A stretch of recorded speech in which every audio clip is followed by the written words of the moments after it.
Hello, Dan. I'm making this video specifically for you.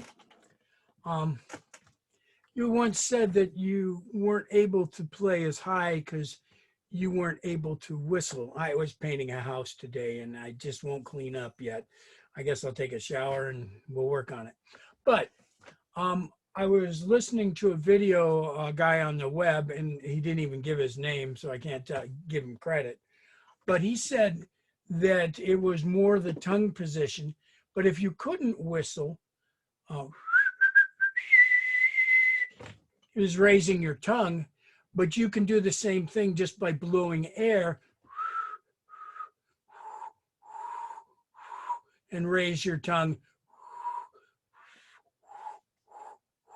and not whistle, but still raise your tongue. Now, there was another gentleman, which also didn't use his name. And when they do these videos, they should use their name. He said that to work on raising the tongue is to plant your tongue on your lower teeth, to translate, and raise your tongue like that. And so when you're playing high, E, and you can even do it, you can even do it to the point that you cut off the air. So raising the tongue makes the air go over and have a Venturi effect and helps you to play higher. Now, I thought, well, how do you tongue when your tongue is planted? Well, it's just a training aid, but you can actually tongue with your tongue arched on your bottom teeth. I've been practicing it, and it came very naturally.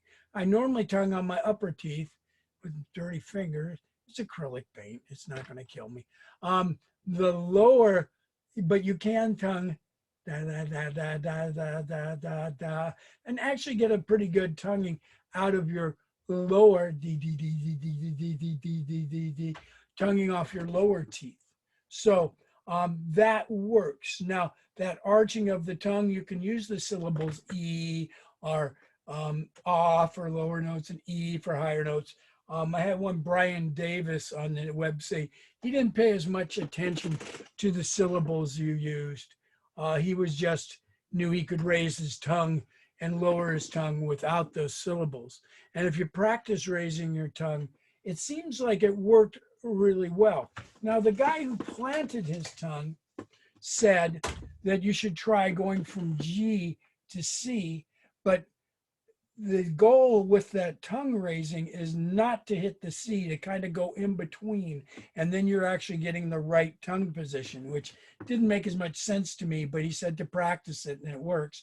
So if you're going from G,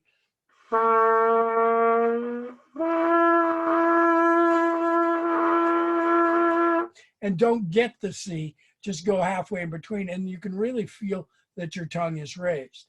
Now, the other one he said was low C, up to G.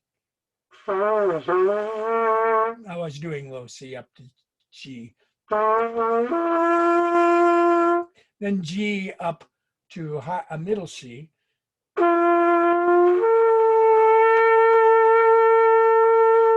And then you could do, it was C to E, middle C to E.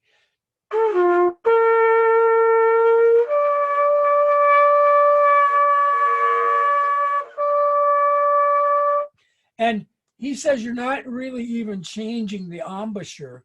You're using that tongue to accelerate the air, which is the second compression. One compression is the tightness of your lips. And if you rely on that, then your lips get tired out more sooner. Your lungs, that airspeed there, when you're playing higher, if you go from C to the next C up, you're actually using less volume of air, not sound, volume of air. You're using half the volume and twice the speed. So as you arch your tongue, it's speeding up the speed of the air, and you should cut the volume down. So practice that, raising the tongue. You don't have to whistle. You can even just try blowing the air